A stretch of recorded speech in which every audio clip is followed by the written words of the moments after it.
Development Agency. The City Renewal Authority will be in charge of revitalising present areas of Canberra that the Chief Minister deems worthy of revitalisation. A month out from the 2016 election, the government announced it would divide the work of the LDA between two ACT public sector delivery entities, one focusing on leading and facilitating the redevelopment of Civic and the Northbourne Avenue corridor, called the City Renewal Authority, and the other dedicated to developing new suburbs, the Suburban Land Agency. The government made this announcement, Madam Deputy Speaker, after many issues had arisen from the LDA, such as the Glebe Park deal, the CFMEU, Tradies Club.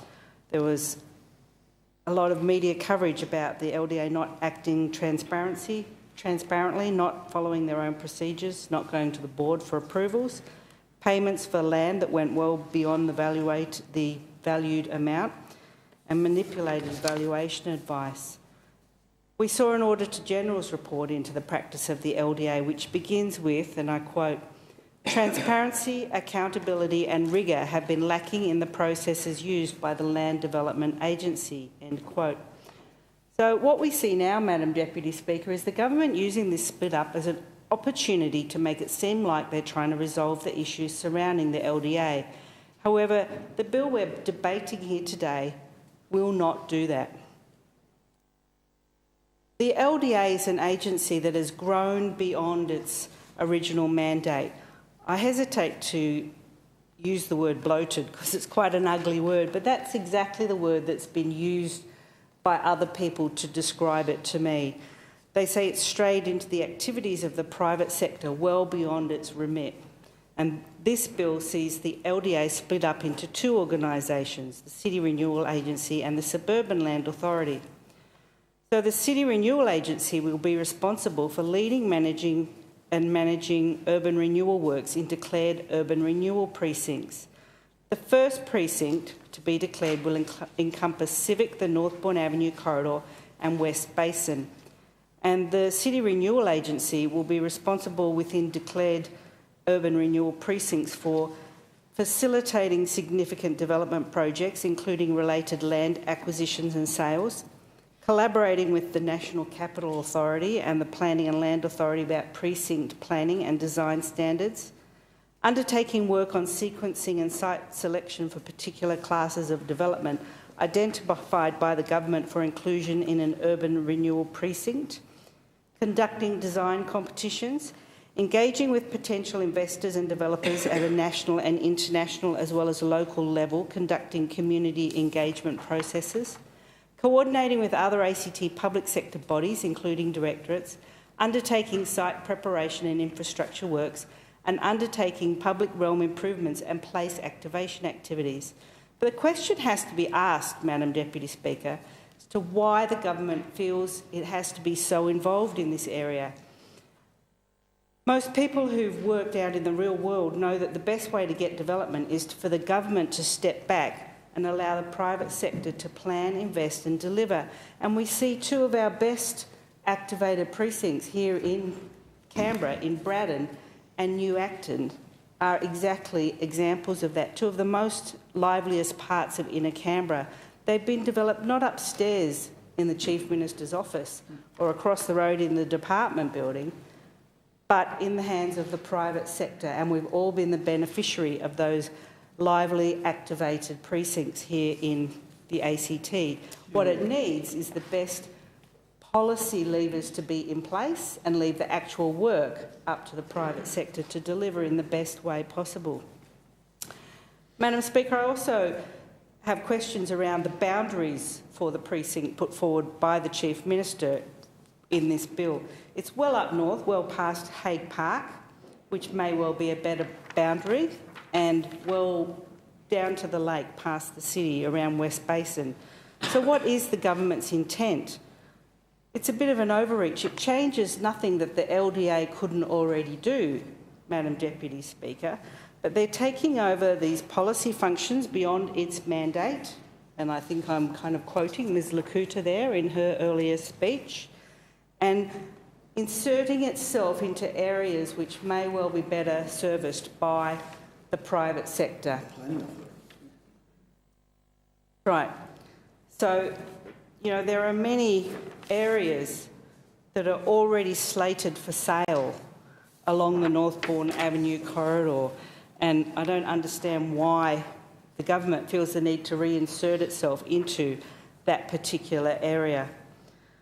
So, with regards to the Suburban Land Agency, Madam Deputy Speaker, this agency will be responsible for delivering new greenfield residential estates and non-precinct urban renewal. It will be responsible for conducting all government land sales and strategic acquisitions, undertaking civil works for government estate developments, serving as the vehicle through which the government will enter into joint venture or other commercial arrangements to deliver land development projects, providing community information for operational elements of government development projects, and conducting placemaking activities and establishment of new communities.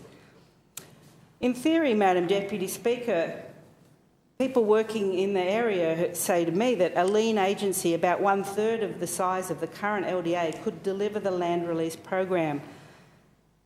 But the government haven't released the size of these organisations, except that the Chief Minister has publicly stated that no one currently in the LDA will lose their positions. So there's no clarity here, Madam Deputy Speaker, about the size of the organisations, and of course there will be a subsequent cost to the rest of the ACT ratepayers with respect to that. So, Madam Deputy Speaker, I guess in summary, I feel that the Chief Minister announced this plan split well ahead of the Auditor-General's report. Post-election, the discussion about the bill has been a bit of a sham designed to deliver the outcome that the Chief Minister had already announced and predetermined. It doesn't address the matters raised in the Auditor-General's report, and therefore it begs the question as to why it's necessary at all.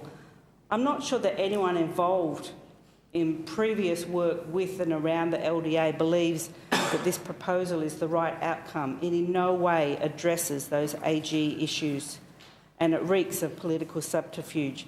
The concerns about the LDA are not addressed in this bill.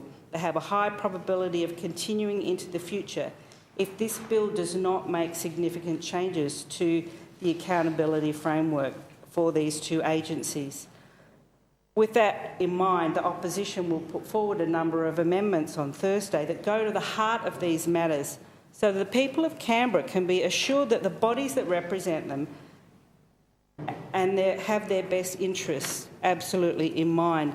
And I also wonder whether possibly a committee inquiry to look at these matters will provide better consideration, deliberation and transparency into the splitting up of the LDA. In conclusion, Madam Deputy Speaker, I feel there's no clarity in this bill. There's certainly no understanding of the budget and budget impacts. The concerns about the LDA as raised by the Auditor-General are not addressed in this split. It's an overreach that the LDA works in additional policy areas, and that could be a cultural issue. And again, I think I'm quoting Ms Lakuta in her earlier speech about that she believes it's a cultural issue. So how is this going to change in these two new agencies with the same staff? The government should be focusing on improving the accountability of its agencies, not hiding from scrutiny by splitting them up.